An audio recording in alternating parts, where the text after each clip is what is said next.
L'analyse du cycle de vie, bilan carbone. Le rôle de l'ACV. L'ACV permet d'évaluer les impacts environnementaux d'un produit ou d'un système sur l'ensemble de son cycle de vie avec une approche multicritère.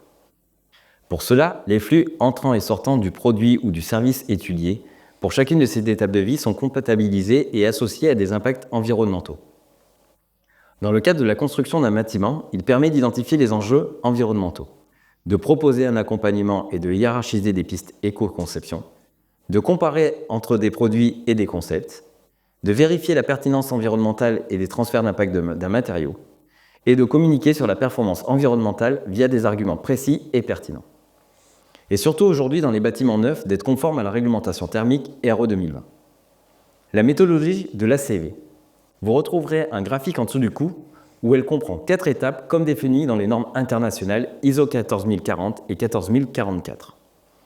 Ce type d'étude, déjà pratiqué depuis plusieurs années dans le cadre du label E+C-, est désormais obligatoire avec la RE 2020.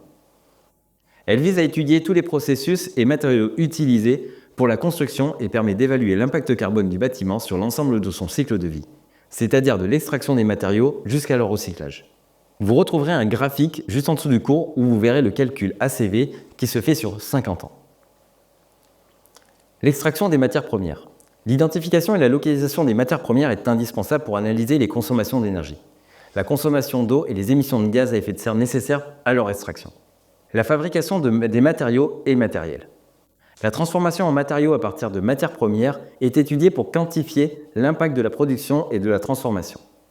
Ainsi, on étudie les circuits de production et l'énergie utilisée, mais également les déchets engendrés qui influent sur le calcul des émissions CO2. Le transport. Le transport étudié correspond à l'acheminement des matériaux au chantier du projet de construction. Il s'agit de comptabiliser le nombre de véhicules en fonction de carburant pour l'acheminement de ce qui sera nécessaire au chantier. L'objectif est de limiter les consommations de carburant et de favoriser les circuits courts pour la construction. La construction en tant que telle. La réglementation énergétique 2020, et donc l'ACV, concerne tous les bâtiments faisant l'objet d'un dépôt de permis de construire. Il s'agit d'évaluer les consommations d'énergie pour la construction, comme l'eau, l'électricité, le carburant pour engin ou groupe électrogène. L'exploitation du bâtiment. Ce que nous appelons exploitation du bâtiment est son utilisation dans le cadre de son activité.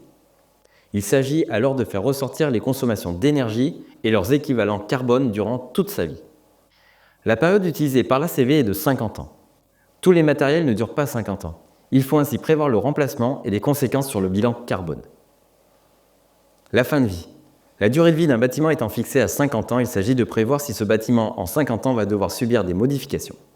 Il sera donc prévu une phase de déconstruction, bien que nous ne pouvons pas savoir ce que le maître de l'ouvrage aura décidé pour la suite à donner. 50 ans, c'est long et court à la fois pour un maître d'ouvrage. Le recyclage. Voir le cours sur le recyclage, réemploi, réutilisation, valorisation, recyclage.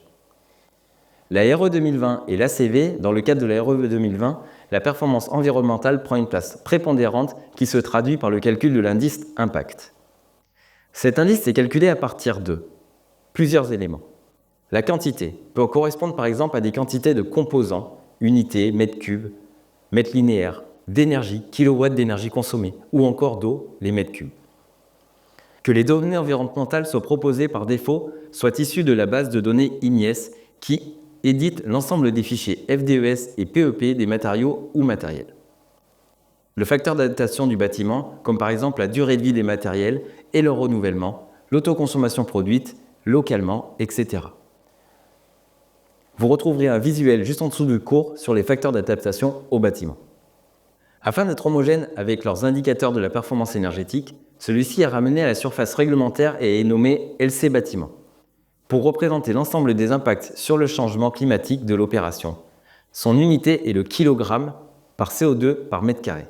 Vous retrouverez un visuel avec l'utilisation de tous les composants qui nous donne le LC bâtiment. Deux indices calculés permettent alors d'évaluer la performance environnementale qui sont alors comparés à des seuils moyens donnés par la RE 2020. Un visuel vous est encore donné en dessous du cours avec un tableau donnant les indicateurs et des explications concernant l'LC construction et l'IC énergie.